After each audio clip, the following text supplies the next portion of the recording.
Hola con todos, el día de hoy vamos a hablar acerca del comentario crítico. El comentario crítico es un texto de opinión en el que exponemos nuestro modo de pensar acerca de un tema normalmente de actualidad y argumentamos para apoyar lo que nosotros pensamos. Ejemplo, comentario crítico del poema En el principio era el verbo, del autor Jorge Enrique Audón, con la utilización de cada una de las fases. Fase 1. Lectura literal, inferencial y comprensión global del poema. Primero, vocabulario. Dentro del poema se plantea un recurso literario que consiste en la alteración de sustantivos al conjugarlos como verbos, así que, por esta razón, aunque se entienden de distinta manera en el contexto del texto, no corresponden a un nuevo significado, más allá de la propia interpretación de quien lo lea. Recursos retóricos en el poema En el principio era el verbo, de Jorge Enrique Adún. En el primer verso, te número, de teléfono aburrido, encontramos una anáfora, la repetición del pronombre personal te, un apóstrofe, que podría entenderse la intención del llamado a través de los objetos que menciona, en este caso un número y un teléfono, aplicados como verbos y no sustantivos, y un hipérbole, exageración de la realidad al recurrir a la conjugación de sustantivos como verbos. En el segundo verso, de direcciono, callo, caso y escalero, encontramos un apóstrofe. Podría entenderse la intención del llamado a través del concepto que menciona, en este caso una dirección, aplicada como verbo y no sustantivo, de igual manera con el concepto de escalera, callar y cazar. En el tercer verso, y habitacionada, ya te amparo, te suelo, encontramos un apóstrofe, habitacionada conjugada como verbo, lámpara conjugada como verbo y suelo conjugado como verbo. En el cuarto verso encontramos te vaso, te fosforo, te libro. Aquí una anáfora, la repetición del pronombre personal te, y un apóstrofe, vaso conjugada como verbo, en fosforo conjugada como verbo y libro conjugado como verbo.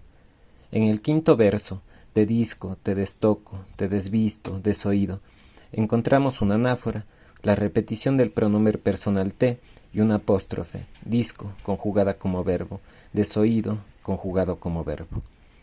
En el sexto verso, te camo, te almohado, enciendo, descobijo, encontramos una anáfora, la repetición del pronombre personal te y un apóstrofe, cama, conjugada como verbo, almohada, conjugada como verbo. En el séptimo verso, te pelo, te cadero, me cinturas, encontramos una anáfora, la repetición del pronombre personal te y un apóstrofe, pelo conjugada como verbo, cadera conjugada como verbo y cintura conjugada como verbo. En el octavo verso nos trasvasamos labio a labio, encontramos una personificación, hacerse vasos, y una reduplicación, mencionar labio a labio. En el noveno verso, me embotello en tu adentro, encontramos un símil, el cuerpo como un contenedor, y una personificación, el cuerpo como una botella. Nos rehacemos, te desformo, me conformo. En este décimo verso encontramos aliteración, desformo y conformo. En el onceavo verso tenemos multiplicada tú, yo, mil divido. Encontramos un apóstrofe, la persona multiplicada y dividida por mil. Fase 2. Localización y situación del texto. Autor: Jorge Enrique Andó, Ambato, 29 de junio de 1926, Quito, 3 de julio de 2009. Fue un escritor, político, ensayista y diplomático ecuatoriano, nacido en el Líbano y emigrado a América Latina.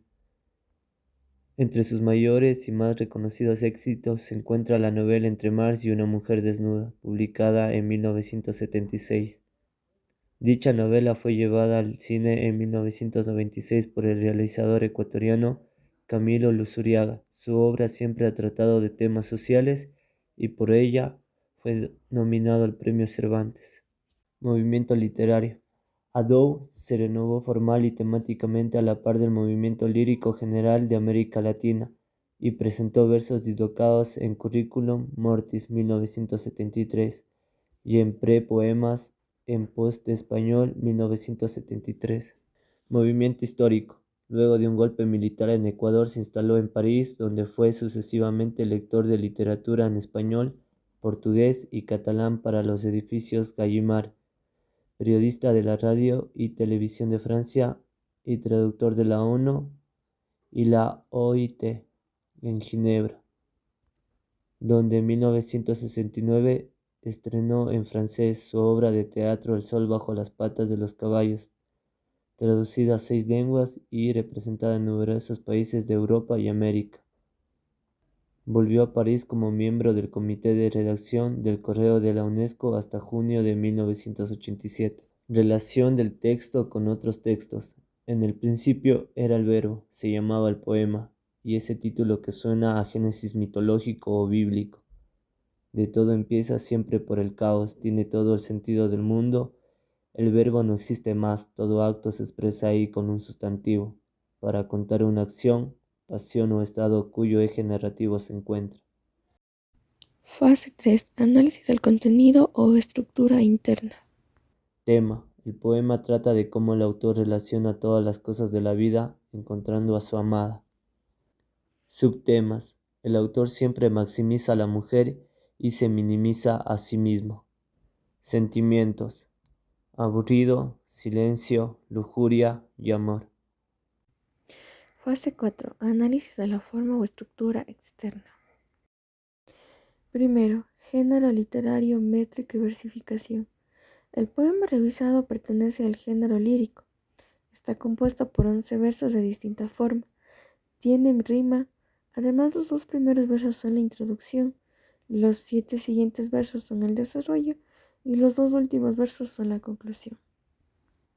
2. Recursos lingüísticos. El poema es complejo para comprenderlo, pero en pocos versos se puede observar cómo el autor va rimando cada uno de los versos con algunas figuras literarias. A su vez, él detalla un momento de pasión y amor. 3. Recursos estilísticos. Se observa lo estético del poema ya que el autor dentro del mismo utiliza 2 figuras literarias como apóstrofe y anáfora, que las repite varias veces dentro del texto. Aquello permite que la comprensión del texto tenga un poco más de exaltación, al ser que se está comunicando el mensaje. Además, se cuenta un suceso que le pasó al autor. Fase 5. Conclusión crítica. Después de analizar el poema, hemos llegado a la siguiente conclusión. El análisis del contenido del poema es complejo, dado que la estructura o forma de cada verso nos lleva a un análisis bastante delicado y riguroso, ya que no contiene signos de puntuación y esto complica la comprensión del texto. En conclusión, el poema expresa varios sentimientos y emociones y se logra visualizar la variada utilización de figuras literarias. También el autor, por medio de su poema, nos relata un momento de pasión y amor. Y el texto, cuando lo leemos una y otra vez, nos brinda una oportunidad en donde como lectores podamos tener un análisis crítico de la situación que se expresa dentro del mismo. Muchas gracias por su atención.